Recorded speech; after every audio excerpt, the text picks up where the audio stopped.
नमस्कार. सर्वप्रथम मी आयोजकांचे आभार मानतो आणि मी डॉक्टर दिलीप पटवर्धन. मी गेली 45 वर्ष नेत्ररोग तज्ज्ञ आहे आणि मी सांगलीमध्ये माझा दवाखाना आहे, नंदादीप आय हॉस्पिटल म्हणून.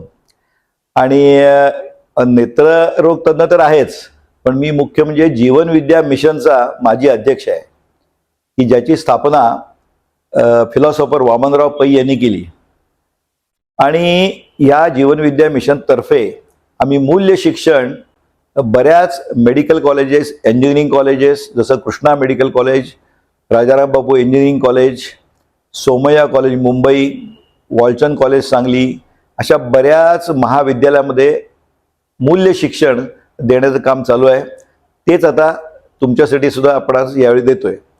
याच बरोबर आम्ही सांगलीला भारतातली 8वी त्वचा पिढी चालू केलेली आहे आणि महाराष्ट्र सरकारच्या आदेशावरून आम्ही तुरुंगात जातो, तिथल्या बंदिवानांना देखील मूल्य शिक्षण देतो. पोलीस डिपार्टमेंटमध्ये जाऊन पोलिसांना सुद्धा मूल्य शिक्षण देतो. आत्तापर्यंत हजारो नर्सेसना सुद्धा महाराष्ट्र नर्सिंग कौन्सिलच्या विनंतीवरून आम्ही लेक्चर दिले आहेत. अशा प्रकारचं कार्य आम्ही जीवनविद्या मिशनतर्फे करत असतो.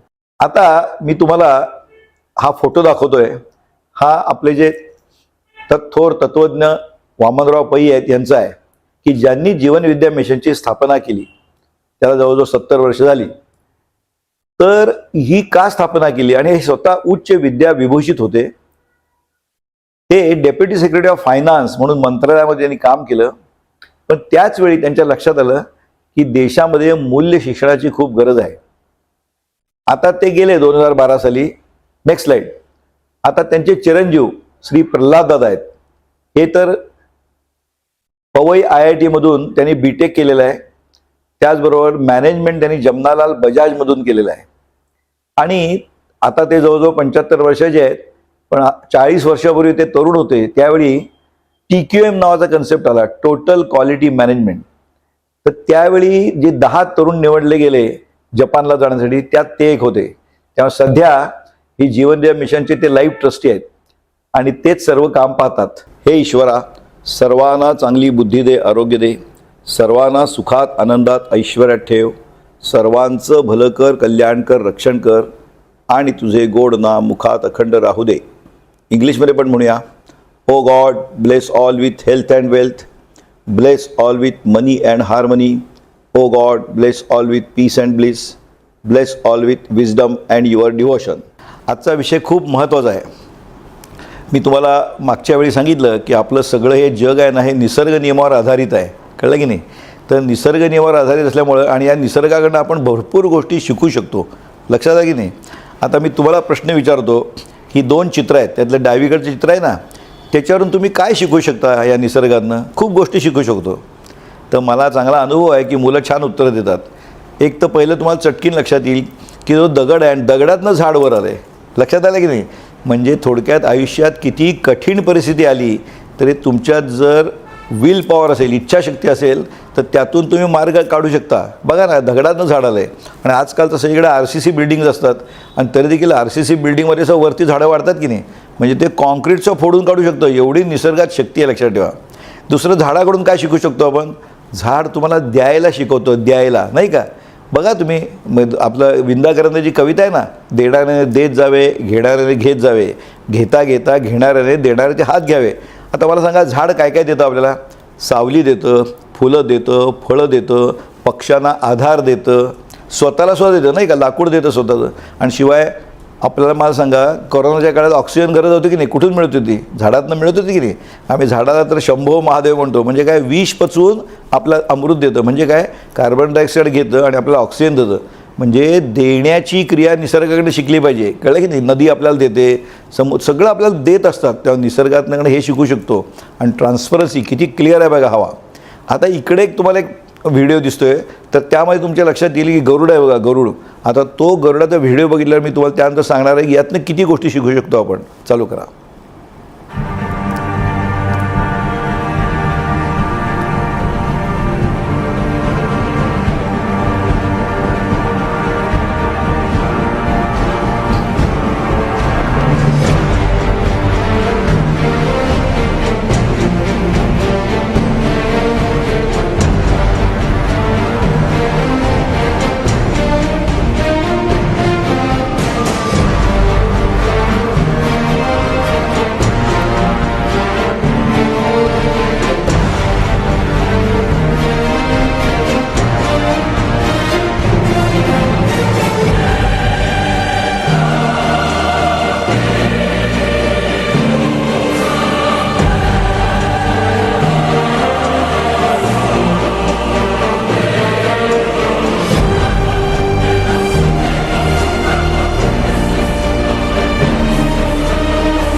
लक्षात आलं तुम्हाला? किती गोष्टी शिकता येतात बघा. आता मी सांगतो तुम्हाला, ऐका नीट. पहिली गोष्ट, कुठलाही पक्षी असो एका पंखाने उडू शकतो का? 2 लागतात पंख, कळलं की नाही? तसंच आपलं आयुष्य घडवायचं असेल तर पैसाही लागतो आणि पुण्यही लागतं, म्हणजे ईश्वरही लागतो आणि ऐश्वर्यही लागतं. ते 2 ज्यावेळी बॅलन्स असेल तेव्हाच अगदी ग्लाईड करू शकतो आयुष्यात आपण. म्हणजे कुठलाही पक्षी 2 पंख असतात की नाही, हे याच्यावरून शिकू शकतो. दुसरं काय शिकू शकतो? हा जो गरुड पक्षी आहे ना, गरुड, त्याचं आयुष्य 70 वर्ष असतं, पण पहिल्या 40 वर्षात काय होतं, ते जे पंख असतात ते जड व्हायला लागतात, संपूर्ण हेवी व्हायला. मग त्याला पंखाने उडता येत नाही, चोच वीक व्हायला लागते. मग तो जाऊन बसतो डोंगराच्या ह्याच्यावर. तुम्हाला एक गरुड इथे दिसत नाहीत, खूप उंच पर्वतावर असतात. तर ते काय, त्याला 2 मार्ग असतात. एक तर मरून जायचं, नाहीतर स्वतःच्या चोचीनंच पंख सगळं काढून टाकायचे. काढून टाकतो स्वतःचे पंख, तो खूप दुखत असतं, ते काढून टाकतो, स्वतःची चोच तोडून मोडून टाकतो. मग त्याला नवीन चोच येते, नवीन पंख येतात. मग आणखीन 30 वर्ष तो जगतो. लक्षात घ्या. म्हणजे यामधनं बोध काय घ्यायचा की आपण जगामध्ये दुसरा द्वेष, मत्सर, राग सगळं करत असतो की नाही, लोकांचा हेवा करत असतो, ते सगळं काढून टाकलं पाहिजे तुम्ही मनातनं. ते काढून टाकलं तर तुम्हाला आणखीन छान आयुष्य जगता येतं. जसं गरुड 70 वर्षापर्यंत का जगतो, नाही तर 40 वर्षी तो मेला असता संपूर्ण घाणेरड्यामध्ये पंख घेऊन. तर लक्षात घ्या. म्हणून तुम्ही हे, आणि ते खूप अवघड, पेनफुल असतं, हे सोपं नसतं द्वेष मत्सर काढून टाकणं. ते केलं तर तुम्हाला छान आयुष्य मिळतं. हे गरुडाकडनं शिकू शकतो. दुसरी गोष्ट, वादळ आलं तर सगळे पक्षी झाडाखाली आश्रय घेतात, पण गरुड काय करतो माहिती आहे? तो त्या वादळाच्या ढगाच्याही वर जातो, इतका उंच उडतो तो. म्हणजे आपली कुठलाही क्रायसिस आला आयुष्यात, काही कठीण प्रसंग आला, तर आपली क्षमता एवढी वाढवायची की आपण त्याच्या वर गेलं पाहिजे. गरुड एकदम वर जातो, मग त्या वादळ खाली राहतं, त्याला त्रास देत नाही वादळ. म्हणजे आपली क्षमता वाढवायची, हे त्यातनं अगदी महत्त्व आहे गरुडाकडनं. आणि गरुड खूप उंच वर जातो, लक्षात ठेवा. आणखीन एक गरुडाकडनं शिकता येतं काय? तो जरी इतका वर गेला तरी त्याला जिवंत राहायचं असेल तर त्याला मदर अर्थ, आपल्या इकडे यावंच लागतं. शेवटी जमिनीवर, शेवटी त्याचं भक्ष्य कुठं असतं? समुद्रातले मासे किंवा छोटे छोटे प्राणी, म्हणजे धरणी मातेकडे त्याला परत यावं लागतं. तेव्हा कितीही तुम्ही उंच भरारी मारलीत, यशस्वी झालात, तरी जमिनीवरचे पाय सोडू नका. हे गरुडाकडे शिकता येतं की नाही? तेव्हा लक्षात ठेवा, ह्या गोष्टी निसर्ग शिकवत असतं आपल्याला. ठीक आहे, नेक्स्ट स्लाईड. ही बघा आणखीन स्लाईड आहे. 2 फोटो आहेत बघा.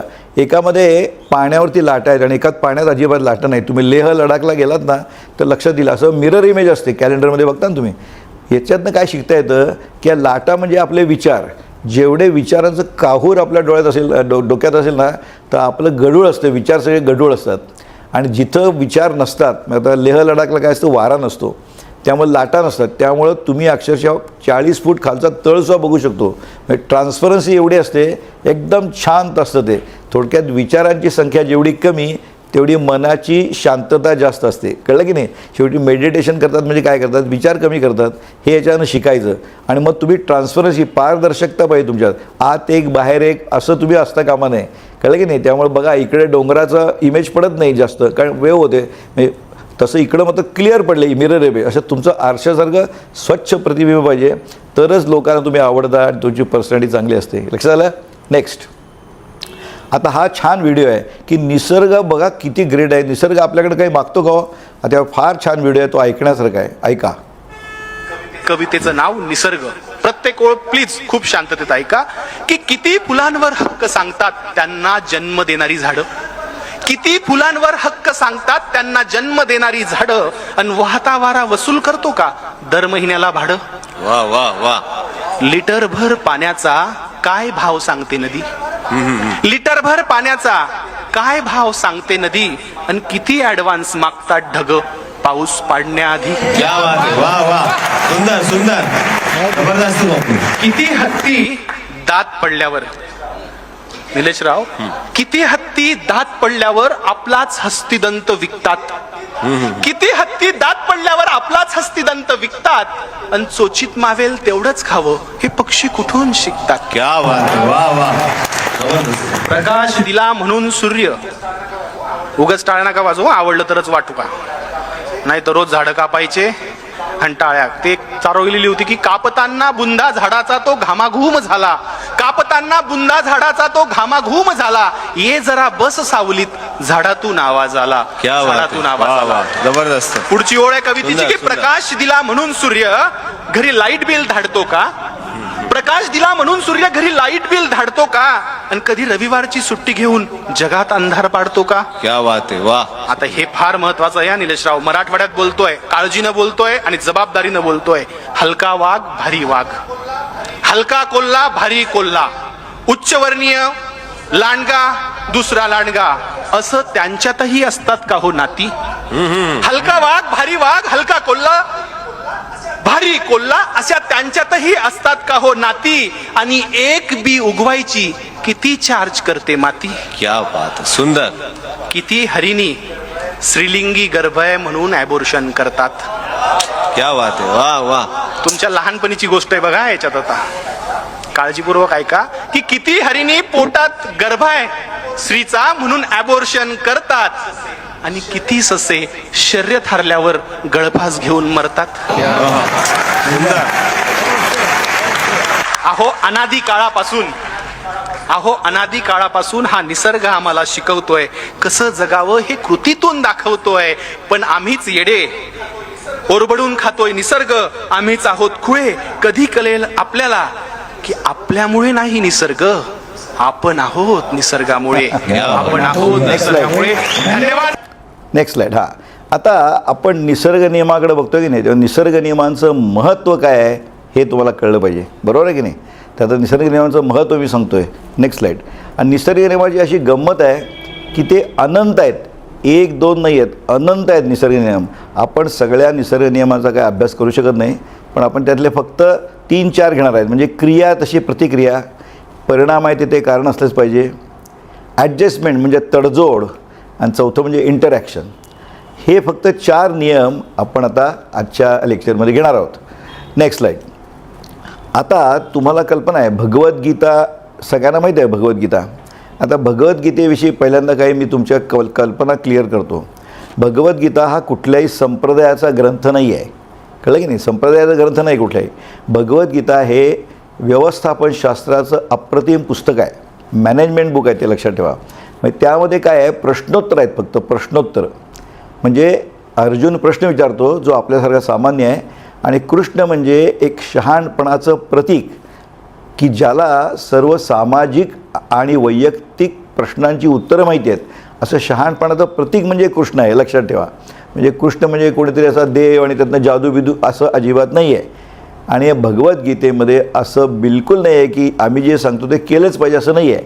म्हणून 18व्या अध्यायातल्या 63वा श्लोक स्पष्ट म्हणलं आहे की अर्जुना, तुला मी सगळं सांगितलं कसं कसं जगायचं किंवा कसं करायचं ते, पण तुला डोकं आहे ना, तुला पटलं तर कर, नाही तर करू नको, असं ओपन आहे. यथा इच्छसी तथा कुरु.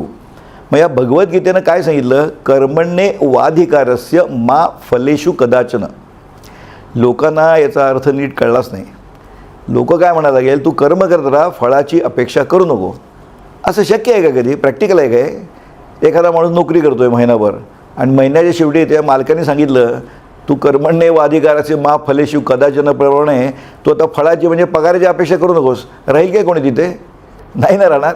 त्याचा अर्थ नाही आहे. त्याचा अर्थ असा आहे की कर्म काय करायचं, काय चूज करायचं ह्याच्यावर तुझा अधिकार आहे. फळ हे मिळणारच आहे, मग त्याला शंकाच नाही. कारण क्रिया केली की प्रतिक्रिया होतेच. फक्त ते कसं मिळणार, केव्हा मिळणार, कुठे मिळणार हे तुझ्या हातात नाही, पण मिळणार हे नक्की. मग आपण चूज करताना कर्म कुठलं करतो लक्षात आलं की नाही? म्हणजे सकर्म करतो का कुकर्म करतो? सत्कर्म करणं महत्त्वाचं. सत्कर्म केलं तर रिझल्ट चांगलाच, दुष्कर्म केलं तर रिझल्ट वाईट, हे नक्कीच आहे. तेव्हा त्याच्यावर तू आधी जसं धनुष्यबाण घेतलास तर धनुष्य कुठलं घ्यायचं, त्याला दोरी कुठली लावायची, त्याला कुठला बाण घ्यायचा, ती किती ताणायचा, कुठल्या दिशेला ताणायचा, हे सर्व तुझ्या हातात आहे. एकदा का बाण सुटला की मग मात्र तुझ्या हातात नाही, असा अर्थ यायचा. म्हणून आपण म्हणतो ना, आता तुम्ही जर पाहिलं की सगळीकडं असं लिहिलेलं असतं बघा, ICUमध्ये विशेषतः डॉक्टरांच्या, की आम्ही आमच्या बाजूने सगळं केलं आहे पण बाकी आता देवाच्या हातात आहे. देवाच्या हातात मग देवाच्या हातात नसतं ते. जे निसर्ग नियम आपल्याला माहीत नाहीत त्यामुळे त्याचं काय फळ मिळणार आहे हे कळत नाही. कारण निसर्ग नियम सगळे आपल्याला माहीत आहेत का नाही माहीत आहेत. जे डॉक्टरना निसर्ग नियम माहिती आहेत त्याप्रमाणे त्यांनी ट्रीटमेंट दिली, पण शेवटी सगळ्याचे रिझल्ट चांगले येतील असं नाही. आता हे कसं, आता पण हे किती 90% त्याप्रमाणे होणारच. म्हणूनच तर लोकसंख्या तुमचं आयुष्यमान वाढलं आहे का? कारण आपल्याला काही गोष्टी निसर्गनियम कळायला लागले आहेत म्हणून वाढलं आहे, कळलं की नाही? मग असं का म्हणतो तर निसर्ग नियमातले जे काही नियम माहीत नाहीत, म्हणजे उदाहरणार्थ सांगतो, आता तुम्ही विद्यार्थी आहात, बॉलर असतात, क्रिकेट खेळतात, आउट स्विंगर एक बॉलर टाकत असतो, आउट स्विंगर बरोबर, तो बरोबर आउट स्विंगरच टाकतो दरवेळी. तो काय करतो, ओळीनं 3 बॉल आउट स्विंगर टाकतो, ते आउट स्विंगरच पडतात. पण ज्यावेळी चौथा टाकतो तेव्हा अचानक वारा दुसऱ्या बाजूने येतो आणि त्या आउट स्विंगरचा इन स्विंगर होतो. हे त्याच्या हातात नाही, हे तुमच्या लक्षात येतं आहे का? हे त्याच्या हातात नाही, पण असं क्वचित घडतं, अदरवाईज तसं होत नाही. तेव्हा 90% आपणच करत असतो, अगदी 10% आपल्या हातात नाही. पण लोकांनी अपवादालाच नियम समजलं म्हणून सगळा गोंधळ झाला. जेव्हा क्रिया तशी प्रतिक्रिया कळलं तर कर्म तुम्ही केलंच पाहिजे. Next slide. आता गंमत आहे बघा की मी आता तुम्हाला सांगितलं ना, याचा एक सुंदर एक व्हिडिओ तुम्हाला दाखवणार आहे मी, की तुम्ही व्यवस्थित सगळं केलं बरोबर आहे, पण शेवटी तुमच्या हातात का नाही आणि कसं कर्म घडतं ते बघा. गंमतशीर व्हिडिओ पाहतो, व्हिडिओ बघा. कहते हैं कि इंसान का काम है कर्म करना, फल देना ना देना उस भगवान की मर्जी, किसको क्या देना है, कहाँ देना है, किस रूप में आकर देना है, ये सब उसकी माया है. अभी ये वीडियो देखिए जरा, सोशल मीडिया पे ये वीडियो खूब वायरल हो रहा है और सोशल मीडिया पे ही बताया जा रहा है कि अगर इस बंदे की बॉल इस खड्डे में गिर जाती है तो ये जीत की इनाम की जो राशि है 7 करोड़ वो जीत सकता था. लेकिन इस बंदे ने जैसे ही शॉट मारा तो ये बॉल बिल्कुल खड्डे के पास आकर रुक जाती है, सबकी सांसें थम जाती हैं और सब लोग कहने लग जाते हैं कि वो बैड लक. लेकिन इसी दौरान इस बंदे की बॉल जो है वो खड्डे में गिर जाती है और ये जीत जाता है. लेकिन जब कैमरामैन ने फोकस किया इस बॉल के ऊपर तो देखा कि वो अपने आप नहीं गिरी, उसके ऊपर एक छोटा सा मच्छर आके बैठता है जो कि उसके बैलेंस को बिगाड़ देता है और ये बॉल खड्डे में गिर जाती है, जिसके कारण ये इंसान इतनी बड़ी राशि जीत जाता है. अब इसे क्या कहेंगे आप? इतना बड़ा कोइंसिडेंस, या फिर ये कहेंगे कि पता नहीं किस रूप में आकर नारायण कुछ ना कुछ कर जाते हैं. समजलं की नाही? Next slide. म्हणजे यामध्ये त्या माणसाने सगळं बरोबर मारलं, बरोबर आहे, गोल्फनी, पण त्याच्या हातात शेवटचं नव्हतं. आता तो कीटक त्याच्यावर बसावा जावा हे काय आपल्या हातात नव्हतं. म्हणजे लक्षात ठेवा, कर्म आपण केलंच पाहिजे. आता दुसरं हे एक फार सुंदर आहे बघा, म्हणजे याच्यामध्ये तुम्ही बघताय की हे खूप जुनं हे आहे की त्यामध्ये व्हिडिओ नाही, तो ती स्लाईडच आहे. या स्लाईडमध्ये तुम्ही बघाल की तो बाई, हा माणूस पाणी घालतोय त्या बाईच्या प्लॉटमधलं पाणी घेऊन चोरून, आणि ती बाई त्यातनं जे केळे वगैरे तिला मिळत आहेत. म्हणजे क्रिया तशी प्रतिक्रिया, हे विसरायचं नाही. Next slide. आता हे बघ, हे तर तुम्हाला मला सांगायची गरजच नाही, नाही का? म्हणून काय छान लिहिलं आहे, एक दिन तुम्हारे ही कर्म तुमसे मिलने आएंगे, बस उस दिन हैरान मत होना. म्हणजे तो अगदी आरामात तो फळी ढकलून देतोय, पण लक्षात ठेवा प्रतिक्रिया म्हणून त्याच्या डोक्यात ती फळी येऊन पडणार आहेच. आणि असंच असतं जगात. याची मी तुम्हाला उदाहरणं का दाखवतोय की व्हिज्युअल इम्प्रेशन चांगलं होतं. Next slide. हां, आता क्रिया आणि प्रतिक्रियामध्ये क्रिया कुठल्या कुठल्या आहेत? एक तर प्रत्यक्ष हाताने किंवा कर्मेंद्रियाने केलेली क्रिया, ही एक क्रिया झाली. म्हणजे कोणी तुम्ही एकाला कानाखाली वाजवलं तर तो तुम्हाला वाजवणार, ही क्रिया झाली, पण ही स्थूल क्रिया झाली. पण दुसरी क्रिया म्हणजे बोलणं, ही त्याच्यापेक्षा सूक्ष्म क्रिया आहे, पण जास्ती पॉवरफुल आहे. आणि त्याच्यापेक्षाही सूक्ष्म म्हणजे विचार करणं, ही त्याच्यापेक्षा सूक्ष्म आहे आणि त्याच्यापेक्षा जास्त पॉवरफुल आहे. आता क्रिया जेवढी सूक्ष्म तेवढी पॉवरफुल का, असं तुम्ही म्हणाल? सांगतो. आता हे ग्रह आहेत की नाही, पृथ्वी आहे, गुरु आहे, मंगळ, मोठे मोठे ग्रह आहेत, तारे आहेत, सूर्य आहेत, हे सगळे अनेक तारे आहेत. आता हे सगळे प्रचंड मोठे आहेत, बरोबर आहे, पण ह्यांना तोलून कोण धरतं आहे? गुरुत्वाकर्षण शक्ती. ती तुम्हाला दिसते का हो? नाही दिसत नाही, ती सूक्ष्म आहे पण सगळ्यात पॉवरफुल आहे. तुमच्या लक्षात आलं? आता क्रिया तशी प्रतिक्रिया, न्यूटनचा नियम जो आहे की एक बॉल मारला तर एकच बॉल परत येतो उलटा, ही बरोबर आहे, स्थूलच्या बाबतीत हीच आहे. पण जीवनविद्येनं त्याच्या पुढचं सांगितलं की क्रिया जर सूक्ष्म असेल, नेक्स्ट स्लाईड, क्रिया जर सूक्ष्म असेल तर त्याची प्रतिक्रिया अनेक पटीनं होते. आता पहिल्यांदा क्रिया तशी प्रतिक्रिया स्थूल असेल तर लगेच कशी रिॲक्शन होते हे ह्या व्हिडिओमध्ये बघा. गंमतशीर व्हिडिओ आहे तो बघा, म्हणजे तुम्हाला लक्षात येईल की क्रिया आणि प्रतिक्रिया कशी पटकीन होते ते. ओके.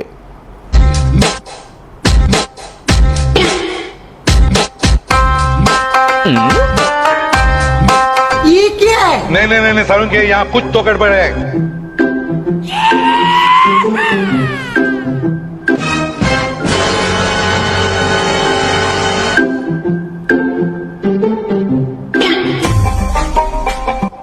थोडक्यात काय तर शनी महाराजांच्या 7.5मध्ये शनी महाराज तुमचं काहीच वाईट करत नसतात.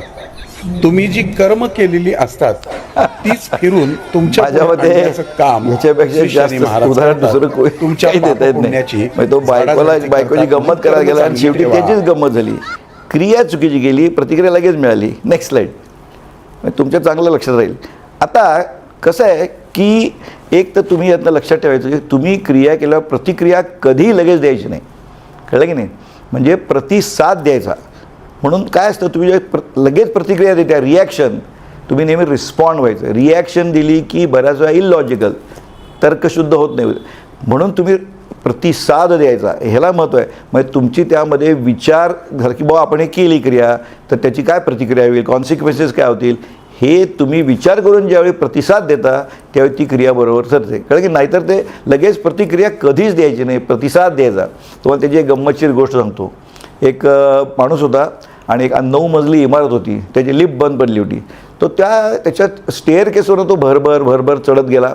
अगदी वरच्या 9व्या फ्लोअरला गेला. त्याला धाप लागली होती, अगदी धाप लागली. त्याने एका दारावर थाप मारली आणि म्हटला, शर्मा जी आपकी लडकी बाजू में जो लडका रहता है ना व्हॅगाबॉन्ड उसके भाग गई. मला सांगा काय झालं असेल आतल्या माणसाला. कळलं की नाही? त्याच्या मेंदूसोबत तारे चमकले, चक्कर यायला लागली, ब्लड प्रेशर वाढलं. तो म्हटला, माझं मुलीने नाक कापलं, आता मी लोकांना तोंड दाखवायच्या लायकीचं राहिलेलं नाही, माझी खूप अपमान झाला. मग त्याच्या मनात एकदम आत्महत्याचा विचार आला आणि तो 9व्या मजल्यावर होता आणि गॅलरी होती. त्यांनी सरळ जीव देण्यासाठी उडी टाकली. आता उडी टाकली बरोबर आहे. उडी टाकल्यावर काय झालं, तो 9व्या मजल्यावर ज्यावेळी 7व्या मजल्यावर आला त्याच्यावर त्याला अचानक लक्षात आलं, अरे आपल्याला मुलगीच नाही आहे म्हणून. म्हणजे बघा रिॲक्शन किती चुकीची आली. आणि तो ज्यावेळी 3ऱ्या मजल्यापर्यंत पोहोचला तेव्हा त्याच्या लक्षात आलं आपलं नाव वर्मा आहे, आपलं नाव शर्मा नाहीच आहे. म्हणजे असं तुम्ही करू नका. विनोदाची गोष्ट सोडून द्या, आपण व्यवहारात अशीच गोंधळ करतो. कळलं की नाही? तेव्हा never react suddenly, always respond. Next slide. आणखीन दुसरं काय, तुम्ही ऐकायला शिका. आता मगाशी त्यांनी काय केलं, त्यांनी शर्मा म्हणजे वर्मा असू सुद्धा शर्मा ऐकलं की नाही. म्हणजे लक्षात ठेवा, नीट ऐकायला. आपण ऐकत नाही नीट. आणि ऐकणं हे फार, म्हणजे श्रवण म्हणतो आम्ही त्याला, ही फार महत्त्वाची कला आहे. आपण बघा, तुम्ही एकमेकाशी बोलत असताना दुसरा काही सांगत असतो, त्याचं वाक्य संपायच्या आत तुम्ही रिॲक्शन द्यायला लागता. Never do it. ऐकाना पूर्ण काय म्हणतोय तो, लक्षात नाही. आणि बरीच जणं काय असतात, सिलेक्टिव्ह लिसनिंग म्हणतात त्याला. म्हणजे आपल्याला हवं तेवढंच ऐकतात, बाकीचं ऐकत नाहीत. तसं नाही करायचं. संपूर्ण ऐकलं पाहिजे, त्यात पूर्ण तुम्ही इन्व्हॉल्व झालं पाहिजेत, त्याच्यावरती मनन चिंतन केलं पाहिजेत.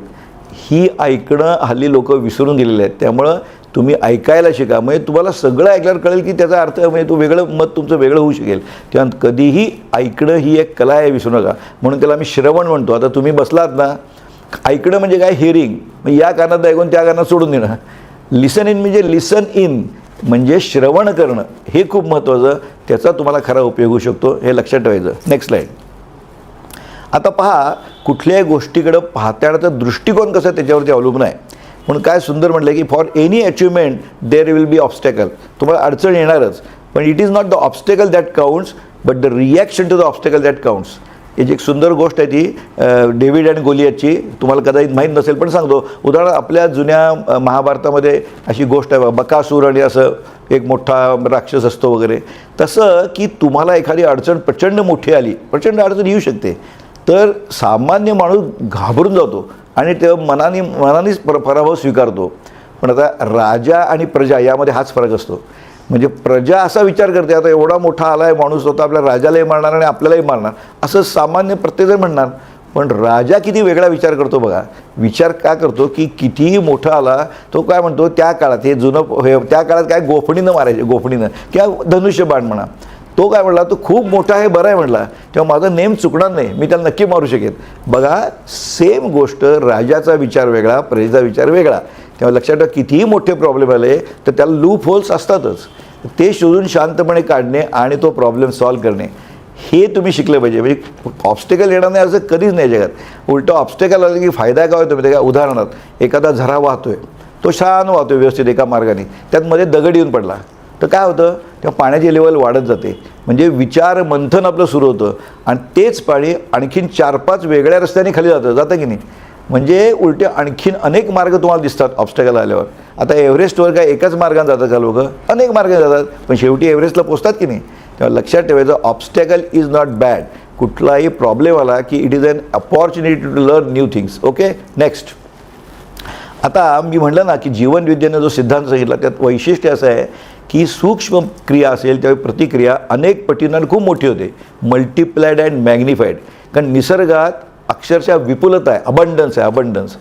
म्हणजे काय, उदाहरणार्थ एक नारळ पेरला तर निसर्ग एकच नारळ देतो का? नाही. एक आंबा पेरला तर एकच देतो का? अनेक आंबे. तेव्हा निसर्गात विपुलता आहे, लक्षात ठेवा. त्यामुळं तुमच्या ज्या सूक्ष्म उदाहरणात बोलणं, आता बोलणं किती महत्त्वाचं आहे. आता मी बोलण्याचं किती अनुभव सांगतो. मी बोलतो ना इथं, ते अक्षरशः जगभर जाते ऐकू.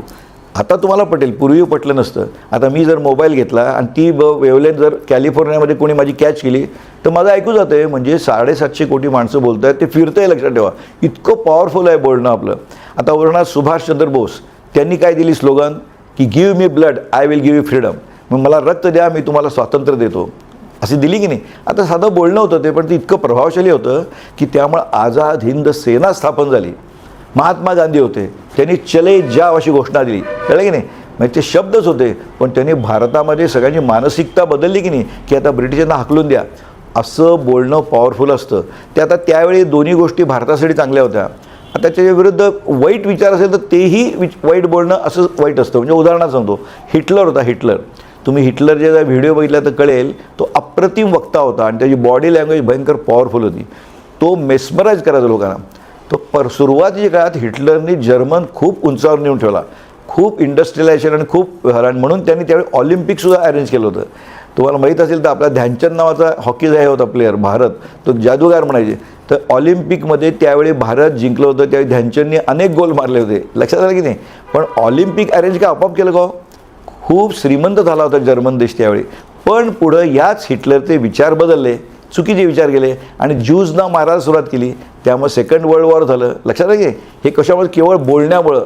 तुम्ही त्याचं भाषण मुद्दाम यूट्यूबवर बघा, म्हणजे कळेल की कसलं इफेक्टिव्ह होतं ते. पण ते चुकीचं झालं. पण क्रिया मल्टिप्लाइड अँड मॅग्निफाईड झालीच की नाही. म्हणजे त्यांनी जे वाईट विचार केला तेही मल्टिप्लाइड मॅग्निफाईड होतं, हे लक्षात ठेवा तुम्ही. त्यामुळे लक्षात ठेवा, क्रिया केली की प्रतिक्रिया बोललात की अनेक पटीनं होते. Next slide. आता लक्षात ठेवा, आपण बोलणं किती महत्त्वाचं असतं. तलवारीने जर जखम केली ना तर टाके घालून शिवू शकतो आपण, पण तुम्ही एखाद्याचं मन दुखावलं टॉन्ट मारून, चुकीचं बोलून, तर मात्र ती जखम भरून मनाची खूप अवघड असतं की नाही. तेव्हा बोलताना सावध राहा. आम्ही जीवनविद्येत म्हणतो सावध तो सुखी. बोलताना आणि विचार करताना सुद्धा सावध राहा. म्हणून जीभ फार महत्त्वाची. म्हणून असं म्हणतात, जीभ एक कर्मेंद्रिय आहे, ज्ञानेंद्रिय आहे आणि अंतरेंद्रिय सुद्धा आहे. कळलं की नाही. ज्ञानेंद्रिय म्हणजे काय? चव लागते म्हणून ज्ञानेंद्रिय, बोलतं म्हणून कर्मेंद्रिय, आणि इथंच मन आहे. म्हणून बोलताना अतिशय सावध राहिलं पाहिजे व्यवहारात. लक्षात आलं? हे यातनं शिकायचं. किंवा बोलणं ही क्रिया असली तरी भयंकर पॉवरफुल आहे, हे विसरू नका. Next slide.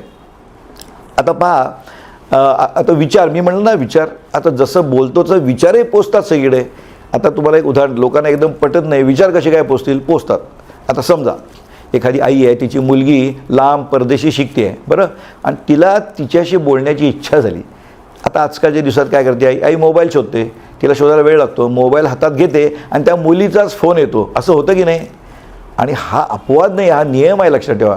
तुमच्या मनात कित्येक वेळा येतं की अरे किती दिवसात मी याला भेटलो नाही, आणि ती व्यक्ती समोर येते. किंवा किती वेळा आपण म्हणतो अरे मी तुझाच विचार करत होतो, की असं होतं की नाही. आणि हा काय चमत्कार नाही आहे, या साधी गोष्ट आहे.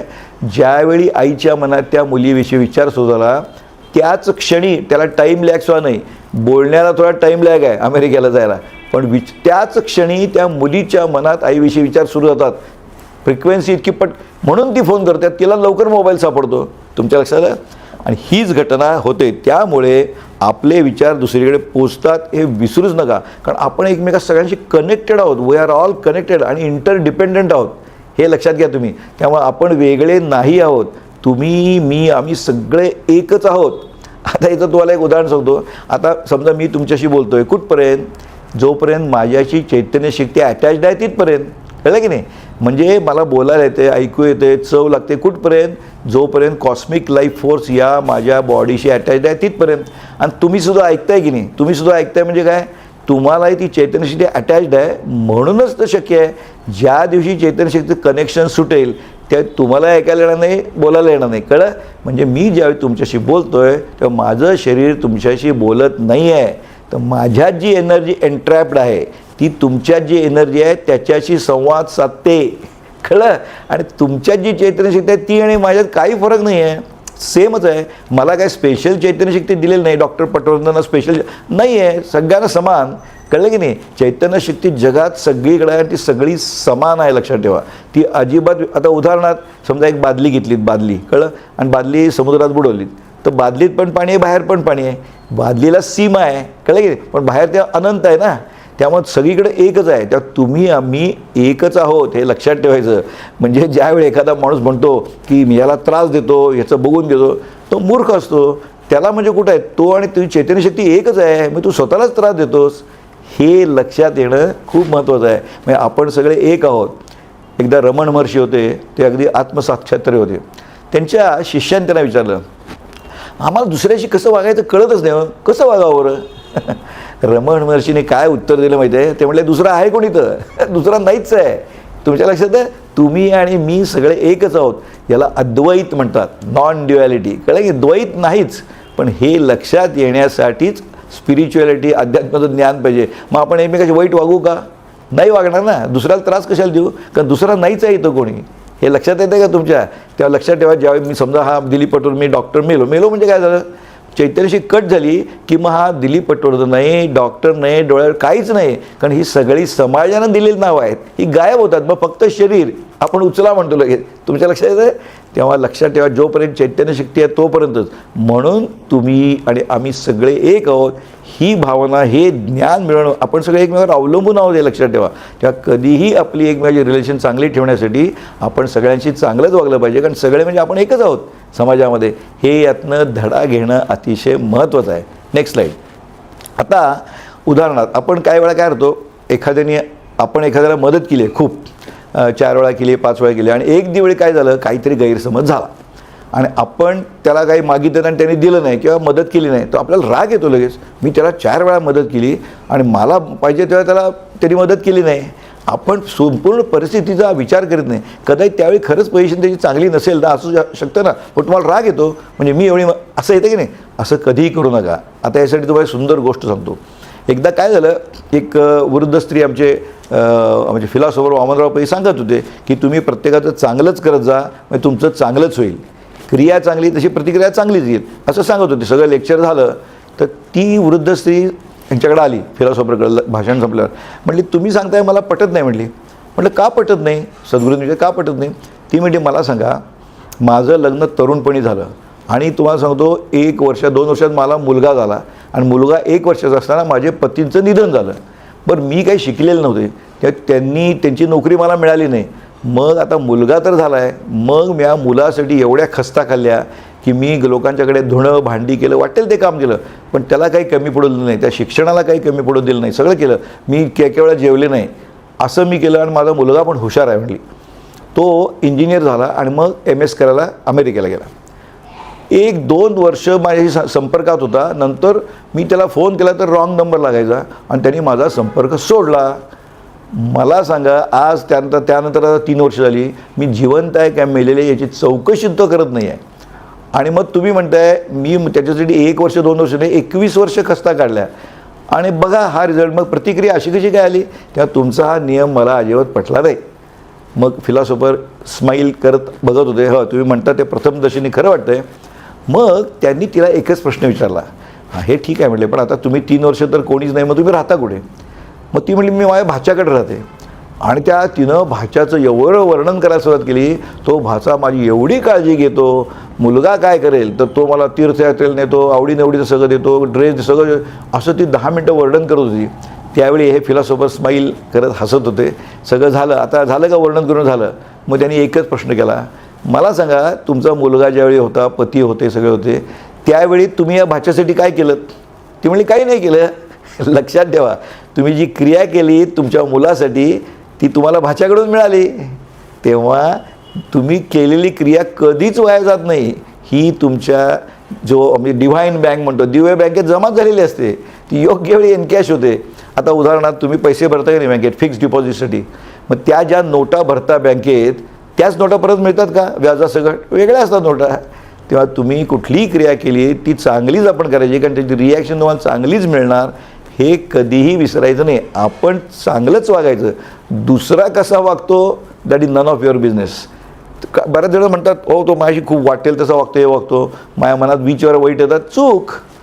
कारण त्यांनी कसं वागायचं हे तुझ्या हातात नाही ना, पण तू त्याच्याविषयी चांगलाच विचार करायचा, हे महत्त्वाचं. विचार पोचतात, लक्षात ठेवा. मी आता तुम्हाला सांगितलं की नाही, विचार पोचतात. तुम्हाला आता साधा सेल्समन काय करतो, तर त्याचेच विचार तुमच्या डोक्यात घालतो की नाही. तुम्ही जाता मॉलमध्ये, त्या 3 गोष्टी आणायला जाता आणि येताना 5 गोष्टी घेऊन येता. काय करतो तो सेल्समन, त्याचे विचार तुमच्या डोक्यात घुसवतो. बा हा माल आला आहे, एकावर एक फ्री आहे, उद्या लास्ट डेट आहे, असं. म्हणजे तुम्ही हे लक्षात ठेवा, हे जगात चालतं. त्यामुळं विचार पोचतात ते विसरू नका. त्यामुळे आपण चांगलेच विचार करायचे, हे शिकायचे तुम्ही. कळलं की नाही.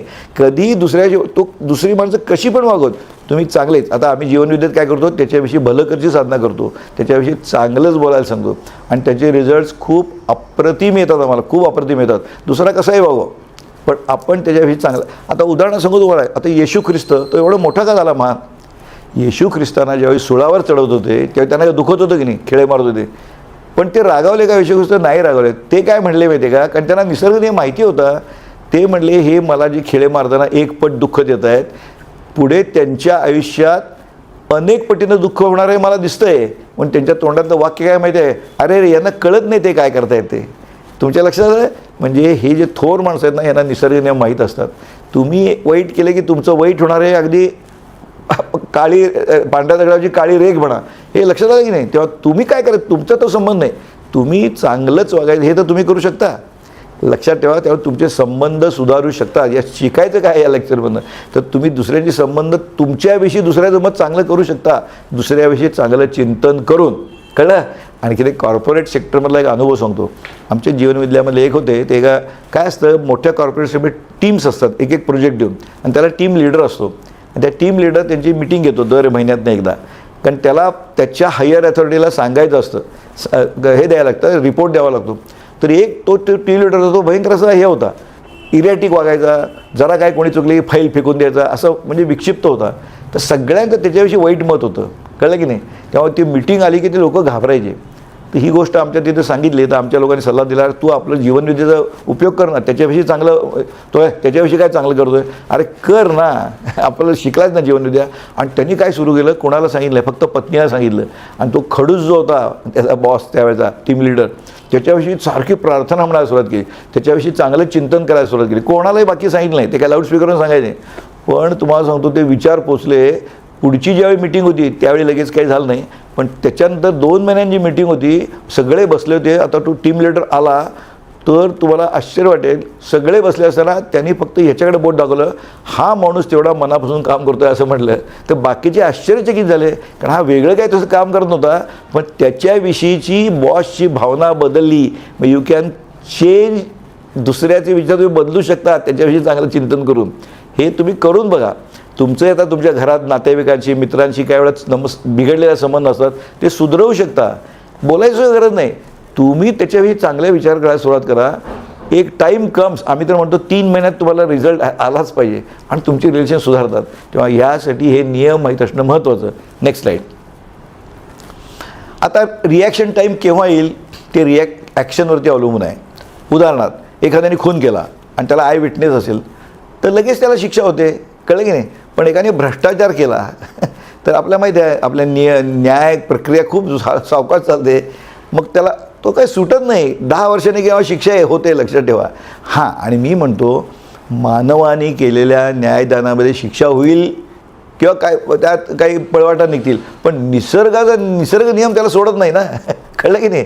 आणि निसर्गाने दिलेली शिक्षा महाभयानक असते. मी आता बऱ्याच आम्ही जेलमध्ये जातो समुपदेशन करायला, तर तिथे मग त्यात तेच सांगतो, अहो तुम्हाला मानवाने दिलेली शिक्षा आहे, काय तुमची चूक झाली आहे नक्की म्हणून तुम्ही तुरुंगात आहात. मग तुमच्या मनात येत असेल आता बघून घेतो त्याने ज्याच्यामुळे झाले वगैरे वगैरे, सोडून द्या तसा विचार करायचा. एक लक्षात ठेवा, तुम्ही म्हणाल माझ्यापेक्षा जास्त गुन्हा केलेले बाहेर फिरतायत मजेत, ओके, तो तुमचा संबंध नाही. आणि तुम्हाला वाटेल ते सुटले, नाही सुटले ते. आज तुम्ही तुरुंगात आहात ना, तर तुम्ही जे खातात ते सुद्धा तुमचे जेलर टेस्ट करून देतात. मी स्वतः जातो बऱ्याच तुरुंगात, मला कल्पना आहे त्याची. याची कोण काळजी घेते का. पण ज्यांनी गुन्हा मोठा केला आणि तो समाजात इकडं फिरतोय तो वाचत नाही येत ना, मग त्याला शिक्षा निसर्ग काय देते माहिती आहे? निसर्गाची शिक्षा भयानक असते. अशा माणसांना रोग होतात, ॲक्सिडेंट होतात, त्यांच्या कुटुंबामध्ये कलह निर्माण होतो, कळलं की नाही, किंवा पॅरालिसिस होतो, म्हणजे काहीही होऊ शकतं. पण या गोष्टी माणूस करत नाही, ते निसर्ग करत असतोच. तुम्ही आजूबाजूला उदाहरणं बघा आणि तुमच्या लक्षात येईल. कारण अगदी मला आठवते म्हणजे काय, आमचाच लहानपणचा एक मित्र होता, माझी प्रत्यक्ष घटना सांगतो, आणि तो तसा पहिल्यांदा चांगला होता, मग त्याला सोशल वर्कची आवडत होतं, सोशल वर्क करत होता. पुढं त्याला पैसे खायची सवय लागली आणि त्याला एवढी घाण सवय लागली की लोकांना अडवून पैसे घ्यायचा. तर तो माझ्याकडे डोळे तपासायला यायचा, तेव्हा मी सांगायचं अरे असं करू नको. हे म्हणलं तुला काय कळत नाही, जगात असंच करावं लागतं, असं सांगायचं. अरे म्हटलं नको करू, तो काय ऐकलं नाही त्यांनी. आणि तुम्हाला सांगतो 50 वर्षापर्यंत तो मजेत होता. 50 वर्षी त्याला डायबिटीज झाला. तो वाढत चालला, कारण असे खाल्ल्यामुळे टेन्शन राहतं सारखं, ब्लड प्रेशर वाढलं, डायबिटीस वाढला, त्याला पायाला जखम झाली, त्याला गँग्रीन झाला, घाण वास यायला लागला, पाय तोडावा लागला. जी माणसं याच्या पैशासाठी चैन करत होती, घरातलेच अगदी बायकोसकट सगळे, त्याला लांबची एक खोली दिली, कारण त्या घाण वास यायचा तिथे. कोणी गेलं नाही, तो सडत मेला. 4 वर्ष जवळजवळ सडत होता, मेला. ही निसर्गाने दिली शिक्षा, कळलं? ही काही कोणी माणसाने दिली नाही. तेव्हा लक्षात ठेवा, आपण चांगलं वागायचं कधीच विसरायचं नाही, हे शिकायचं या लेक्चरमधनं. आता उदाहरणार्थ बघा, आंबा पेरला तर 3 वर्षात आंबे येतात. पण तुम्ही जर वॉलनट पेरलात तर, वॉलनट अक्रोड पेरला तर 20-20 वर्ष लागतात, पण येतात म्हणजे येतोच. हे लक्षात आलं? Don't forget. त्या रिॲक्शन ॲक्शनवरती अवलंबून असते, केव्हा मिळणार रिॲक्शन ते. Next slide. आता yes, you can transfer your thoughts. हे मी तुम्हाला मगाशीच सांगितलं की सेल्समन कसा तुमच्यामध्ये सांगतो, तेव्हा कम्युनिकेशन स्किलला खूप महत्त्व आहे. म्हणजे बऱ्याच वेळा बघा, तुम्हाला वाटतं काही शिक्षक लोकांना खूप आवडतात, त्यांना खूप ज्ञान असतं असं नाही, पण ते त्यांचे विचार तुमच्यापर्यंत करेक्ट पोचवतात, कळलं की नाही? त्याला खूप कम्युनिकेशन स्किल असणं खूप महत्त्वाचं आहे. पुढं आपण कम्युनिकेशन स्किल ज्यावेळी विषय शिकू त्यावेळी तुम्हाला मी सांगेन त्याचं. Next slide. आता मी तुम्हाला एक ॲक्च्युली एक्सपेरिमेंट दाखवणार आहे की आता तुम्ही सगळे लोक शिकलेले आहात, तर तुम्हाला प्रूफ पाहिजे ना, प्रूफ. तर तुम्हाला एक प्रूफ दाखवणार आहे, सुंदर व्हिडिओ आहे की कसं तुम्ही दुसऱ्याचे विचार, दुसऱ्या शरीरावर तुम्ही कंट्रोल करू शकता. याचा सुंदर व्हिडिओ आहे, तो तुम्हाला मी दाखवतो. आता बघा तो. Here. We can even click here and try to see one of them. So keep doing it really, really hard. Yeah, so now we've paused on one motor action potential that's happening right now inside of your brain. Okay. Do you guys want to see some more? All right. That's interesting, but let's get it better. Okay. I need one more volunteer. Okay. What is your name, sir? Miguel. All right. You're going to stand right here. So when you're moving your arm like this, your brain is sending a signal down to your muscles right here. I want you to move your arm as well. All right, so your brain is going to send a signal down to your muscles. And so it turns out that there is a nerve that's right here that runs up here that innervates these 3 fingers. And it's close enough to the skin that we might be able to stimulate that, so that we can do is copy your brain signal that's going out to your hand and inject it into your hand so that your hand will move when your brain tells your hand to move. And so in a sense, she will take away your free will and you will no longer have any control over this hand, okay? You with me? All right, so I just need to hook you up. All right, so I'm going to find your ulnar nerve, which is probably right around here. You don't know what you're signing up for when you come up and so now I'm going to move away and I'm going to plug it into our human-to-human interface over here. Okay, so Sam wants you to squeeze your hand again. All right. Do it again. All right, perfect. So now I'm going to hook you up over here so that you get the stimulus. It's going to feel a little bit weird at first. This is going to feel like a... You know, when you lose your free will and someone else becomes your agent, it does feel a bit strange. So I want you to relax your hand. All right, and Sam, you're with me? All right, so you're gonna squeeze. I'm not going to turn it on yet, so go ahead and give it a squeeze. All right. So now, are you ready, Miguel? Ready as I'll ever be. Okay, so I've turned it on, so go ahead and turn your hand. Do you feel that a little bit? No. Okay, do it again. Oh, a little bit. A little bit. Okay, so relax. No, hit it again. Okay. Oh, perfect, perfect. All right, so relax, do it again. All right, so now... Now you watch. All right, so right now, your brain is controlling your arm, and it's also controlling his arm. So go ahead and just do it one more time. All right, so that's perfect. So now, what would happen if I took over my control of your hand? And so just relax your hand. What happens? No. Nothing. Why not? Because the brain has to do it. Now you do it again. Yeah. All right, that's perfect. All right, well, thank you guys for being such a good Yes. sport. Next slide. This is what लक्षात आलं. आता हे तर तुम्ही mechanical action बघितलीत, पण भावनिक विचारसुद्धा पोचतात. तुम्हाला माहीत नसेल तर सांगतो, आदिवासी लोक असतात, आदिवासी लोक ते झाड कडीत तोडत नाहीत चांगलं असेल तर, पण त्यांना गरज आहे, आता तोडायची गरज आहे, काहीतरी अडचण आली काहीतरी, तर ते काय करतात, सगळे एकत्र जमतात, त्या झाडाच्या बाजूने गोल फेरा करतात आणि त्या झाडाला म्हणतात तुझा काय उपयोग नाही जगात, तू गेलेलाच बरा, तुम्ही अशा प्रकारचे नकारात्मक विचार बोलतात आणि ते हळूहळू झाड वटतं. हे सत्य गोष्ट आहे, हे आदिवासी लोक अजून करतात. मग याच्यावर एक प्रयोग केला गेला की असं खरंच होऊ शकतं का. हा सुंदर प्रयोग आहे बघा, फार सुंदर प्रयोग आहे हा. तुम्हाला व्हिडिओ दाखवताना यात म्हणजे वनस्पतीला सुद्धा भावना असतात हे तुमच्या लक्षात येईल. Can I share with you something really freaking crazy? Bring it. We did this little experiment, and all of you watching can do this experiment. We took 3 little petri dishes and we put seeds on this, some cotton bud with water and seeds. Okay, so A, B, and C. In one, it was एका झाडाला basically the नेहमीसारखी B control लावली, group. We didn't do नेहमीसारखं पाणी anything घातलं. different. We just दुसऱ्या left it by झाडाच्या the बाजूला window. सगळ्यांनी The जाऊन second one त्याविषयी पॉझिटिव्ह was थिंकिंग the केलं, तू negative. चांगला आहे, चांगला My आहे, आणि team, एकाला look at तू this. वाईट I आहेस, hate वाईट you. आहेस. Yeah, Yeah, I hate नकारात्मक you, you're a stupid ugly. little plant, you're an ugly seed. I आता bet result when बघा. you sprout, your leaves will be upside down, you'll be tiny, the other plants won't like you, you're a puny little pathetic plant, and I hate you. It's nasty as you can get when you're talking to a plant. Now the third one, you could just praise it with compliments. You are going to have the most beautiful green leaves. You are going to be so beautiful. You're going to light up a room. I'm so proud of you. You're going to grow so tall and healthy. Okay, now look at the picture. This is the picture. And you can see the control group is mid-size. The one that we insulted, the negative plant, the leaves are literally upside down. No way. And it's tiny and short. Now look at the tall one. That's the one that we express gratitude and appreciation to. Anybody can do this. In fact, in some schools, they are using this as an exercise to teach people the horrors of bullying. Because when you see how your words can affect a plant, which is a different species, you understand that your words can affect your body. Your words can affect other people. All of these plants had the same amount of sunlight, the same amount of water. The only thing different was the emotion that was being passed to the plant. If we can influence the biology of plant life, imagine what this can do for human life. Yes. It also shows you how negative energy can really mess things up. The next time you think a negative thought about someone, what if, and I don't know if there's any studies on this, but what if just like you were hurting the plant, you were physically hurting another person? Wow. And when you understand that, you start really your watching. your positive thought. And negative energy can influence the world around you. हे तुमच्या लक्षात आलं. त्यामुळे किती महत्त्वाचं आहे बघा. म्हणजे तुम्ही एखाद्याला सतत वाईट विचार केला तर त्याचंही वाईट होऊ शकतं, तुमचं अर्थातच रिॲक्शन वाईट होतं आणखीन. तेव्हा बोलताना सावध रहा, सावध तो सुखी. तेव्हा दुसऱ्याविषयी नेहमी चांगलं बघा. तुम्ही कशा किती प्लॅन्समध्ये फरक पडला हे घरी तुम्ही प्रयोगसुद्धा करू शकता. Next slide. दुसरं, आता काय आहे, जनरेशन गॅप असते बघा. जनरेशन गॅप हे असणारच ना. तर नेहमी मुलाला वाटत असते वडिलांना काही कळत नाही आणि मुलीला वाटत असते आईला काही कळत नाही. याचं कारण काय असतं, तुमचं अपब्रिंगिंग ज्या पद्धतीने झालं आहे ते वेगळं होतं आणि तुमच्या आई वडिलांचं वेगळं होतं. त्यामुळं आई वडिलां तुम्हाला काही वेळा सांगतात, त्यांची content may be sometimes wrong, पण इंटेंट इज ऑलवेज गुड, हे विसरायचं नाही. म्हणून तुम्ही कुठलंही आई वडिलांनी सांगितलं लगेच तुला काही कळत नाही असं म्हणत जाऊ नका. हल्ली खूप जनरेशनमध्ये गॅप आहे आणि केव्हाही बोलताना खूप सावध राहा. मी तुम्हाला एक घटना सांगतो की आपली रिॲक्शन कशी पाहिजे.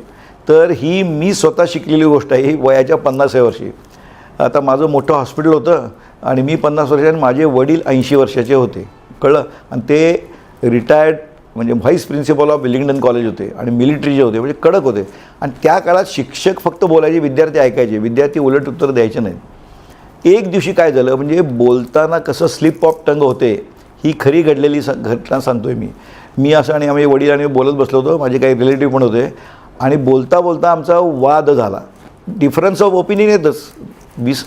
तर पण त्यात काय झालं, बोलताना भावनेच्या भरात माझ्याही तोंडून एक चांगला अपशब्द गेला आणि माझ्या वडिलांच्या तोंडूनही गेला आणि दोघंही चपापलो.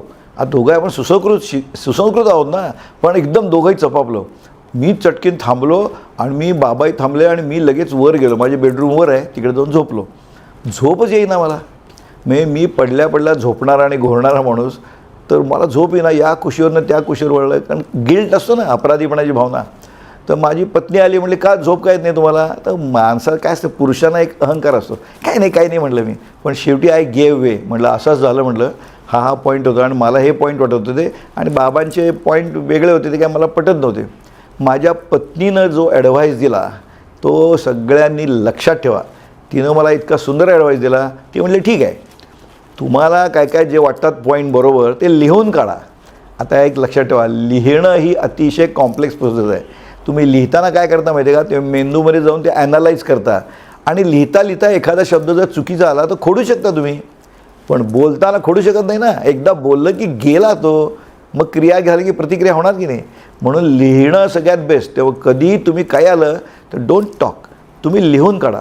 मग मी काय केलं, सगळं विचार करून मग लिहिता लिहिता मला काही गोष्टी खोडाव्याशा लागल्या. मग माझे 3 पॉईंट लिहिले मी, असं आहे. पण एक शेवटी महत्त्वाची गोष्ट केली. ती का केली? कारण मी जीवनविद्या मिशनचा माणूस आहे, जीवनविद्याचा कार्यकर्ता आहे आणि आमच्या जीवनविद्येत शिकवतात की तुमचा इगो सप्रेस करा, अहंकार चेपा. मग मी काय लिहिलं की बाबा आज जे काही झालं ते चांगलं झालं नाही, तुम्ही मला माफ करा, असं लिहिलं मी. लक्षात, कमिटेड लिहिलं. आणि ते लिहिल्यानंतर माझ्या छातीवरचं डोक्याचं वजनच गायब झालं आणि मी शांत झोपलो. कळलं की नाही, गिल्ट गेला ना. मी माफी मागितली सरळ लिहून, लिखित झालं. सकाळी उठलो, ती चिठ्ठी मी लिहिली घेतली आणि मी वरून जिन्यावरून खाली येत होतो तर माझे वडील खाली उभेच होते, ते टीचर शेवटी. तर मी मला त्यांच्या डोळ्याला डोळा लावता आला नाही. त्यांच्या हातात मी चिठ्ठी दिली आणि माझं शेजारीच हॉस्पिटल आहे, मी लगेच हॉस्पिटलमध्ये गेलो. मग ऑपरेशन केली, पुन्हा मग OPD झाली. मी रात्री 8:30-9ला घरी परत आलो. वडील माझी वाट बघत होते, तेही टीचर. आल्या त्यांनी स्वतः चिठ्ठी दिली माझ्या हातात. लक्षात ठेवा. आता ते तो प्रोफेसर, तर त्यांनी त्यांच्या दृष्टीने जे पॉईंट होते बरोबर ते 4 पॉईंट लिहून काढले, 1, 2, 3, 4 हे लिहून काढले. आणि त्यानंतर एक विलक्षण घटना घडली की जे माझ्या अंगावर अजून शहारे येतात. त्यांनी काय केलं माहिती आहे, ते सगळं लिहिलं आणि शेवटी म्हटले, हे बघ दिलीप, काल जे काही झालं ते नाही चांगलं झालं, तूही मला माफ कर. Can you imagine? 80 वर्षाचा माणूस, रिटायर्ड प्रोफेसर, का त्यांच्या तोंडून एक शब्द गेला होता ना. पण असं का म्हणलं बरं? कारण माझी क्रिया होती पहिल्यांदा. मी पर्यंत शरण गेलो, मी प्रथम माफी मागितली. त्याची रिॲक्शन काय आली? वडील म्हणले तूही मला माफ कर. अजूनही माझ्या अंगावर शहारे येतात. त्यावेळी मी कनेक्ट झालो वडिलांशी. तोपर्यंत कॉन्टॅक्टमध्ये होतो पण कनेक्ट नव्हतो. असंच तुम्ही पण लक्षात ठेवा विद्यार्थ्यांनो, घरातल्या तुमच्या नातेवाईकांची, आई वडील भाऊ बहीण, कनेक्ट व्हा. कॉन्टॅक्टमध्ये असता तुम्ही, नाही ना आम्ही चाललो आहे सिनेमाला, मला फिरायला पैसे द्या, इकडं जा. दे इज ओनली कॉन्टॅक्ट. कनेक्ट व्हा. आणि त्या दिवशी मी कनेक्ट झालो. तुम्हाला सांगतो, वडील त्यानंतर 9 वर्ष जगले, पण त्यानंतरचा आमचा काळ अतिशय उत्तम गेला because we were connected to each other. मी नेहमी सांगतो, तुम्ही सगळेजणं जेवायला एक तरी जेवण घरातल्या लोकांनी एकत्र घ्यावं. आणि त्यावेळी तुमचे ते मोबाईल आहेत ना, आजकाल थर्ड क्लास गोष्ट जी आहे ती दुसऱ्या खोलीत ठेवा. एकमेकाची भांडासुद्धा चालेल, वादविवाद करा, पण प्रत्यक्ष कनेक्ट व्हा. हा मी तुम्हाला सल्ला देतो. जो मला 50व्या वर्षी मी शिकलो ते तुम्हाला या वयात लवकर मिळू दे, अशीच माझी इच्छा आहे. लक्षात आलं तुमचे? खूप महत्त्वाचं आहे. Next slide. सेकंडली, एक लक्षात ठेवा आणखी महत्त्वाचं, की तुम्ही कुठली गोष्ट करताना तर त्यामध्ये नेहमी काही पॉईंट्सवरती तुम्ही हे करायचं, ॲडजस्टमेंट करायची. ॲडजस्टमेंट म्हणून लक्षात आलं की लॉ ऑफ कॉज अँड इफेक्टमध्ये आता हे जे चमत्कार वगैरे जगात काही नाही. लक्षात ठेवा, चमत्कार ते कोपरापासून नमस्कार म्हणतो आम्ही. तर तुम्ही नेहमी परिणाम आहे ते कारण असलंच पाहिजे. तुम्ही या हल्ली अंधश्रद्धा, सुशिक्षित अंधश्रद्धा खूप आहेत मी बघितलेले. त्याला काय, तर मी तुम्हाला एक त्यातला एखादाच व्हिडिओ दाखवतो. दाखवा जरा पुढचा. हां, आता हा खूप सुंदर व्हिडिओ आहे. हा तुम्ही बघा, चालू आहे की म्हणजे मनाचा अभ्यास केला त्या माणसाने. तो काय दाखवतोय बघा, मुद्दाम बघा तुम्ही.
आता लक्षात आलं तुम्हाला, ही काय जादू बिदू काही नव्हती, माइंड गेम होता. आपण काय करतो, तुम्हाला एक पान लक्षात ठेवायला सांगितलं, तुम्ही फक्त तेवढंच बघता, बाकीचे बघत नाही. काय केलं त्यांनी, सोपं गोष्ट केली, सगळीच पानं बदलली. लक्षात आलं की तुमचं जाणारच ना. हा माइंड गेम आहे. आता भविष्याचं काही लोक बघतातच की वर्तमानपत्रात, स्वतःच्या राशीच तेवढं बघतात, बाकीचं बघत नाहीत. पण तुमच्या लक्षात येईल, काळजीपूर्वक जर बघितलं तर या राशीचं भविष्य उद्या दुसऱ्या राशीला घातलेलं असतं त्यांनी.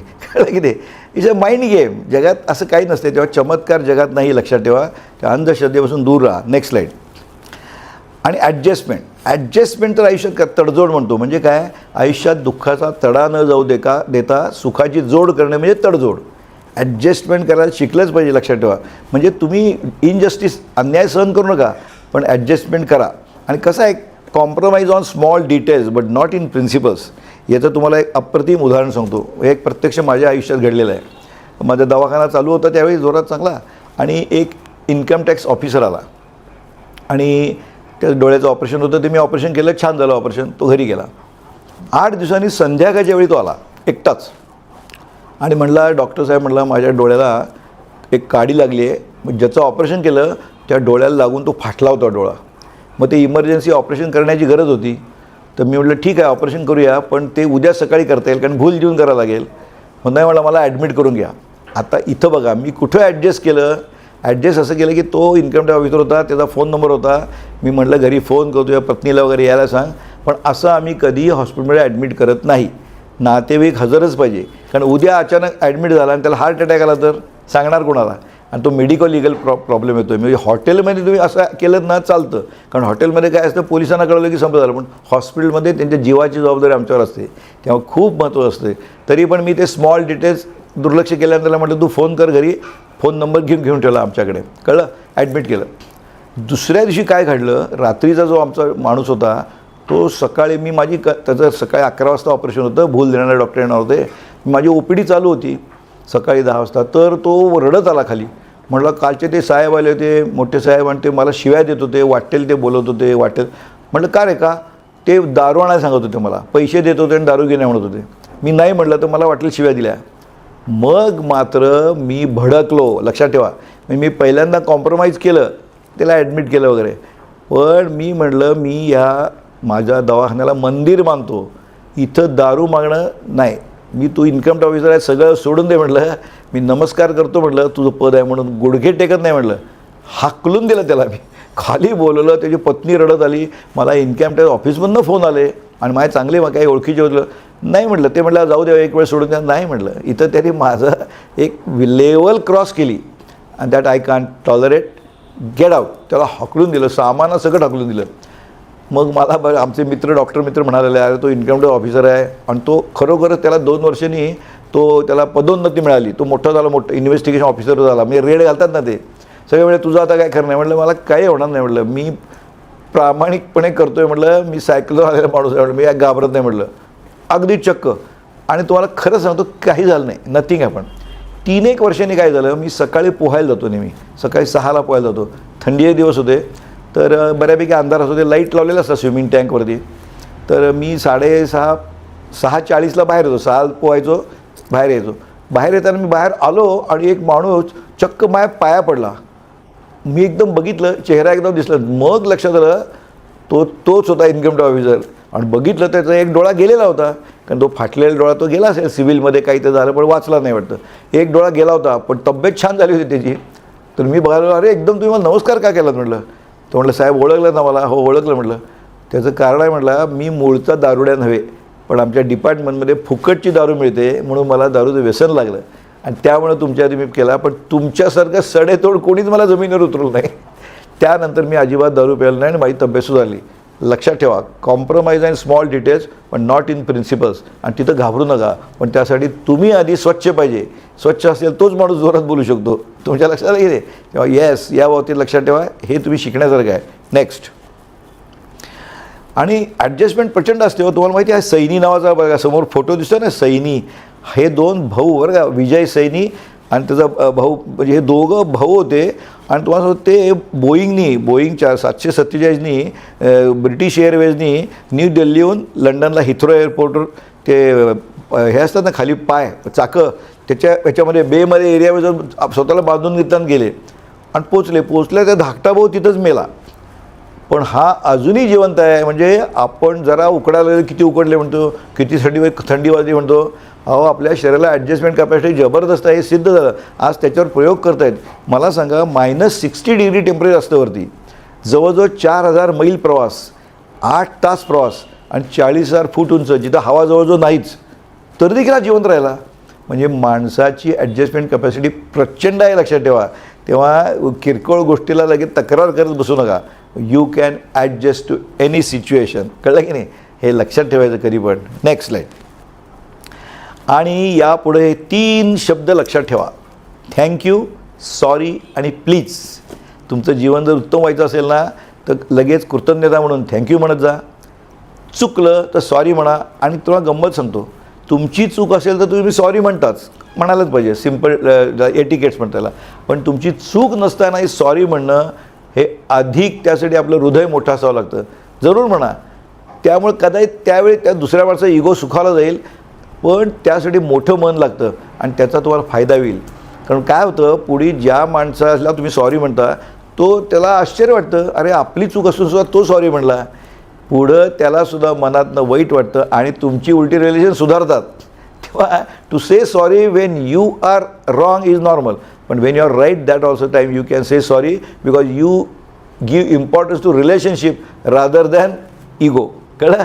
तेव्हा हे लक्षात ठेवा. आणि प्लीज तर म्हणायचंच, कोणाला विनंती करणं हे सिम्पल आहे. ओके.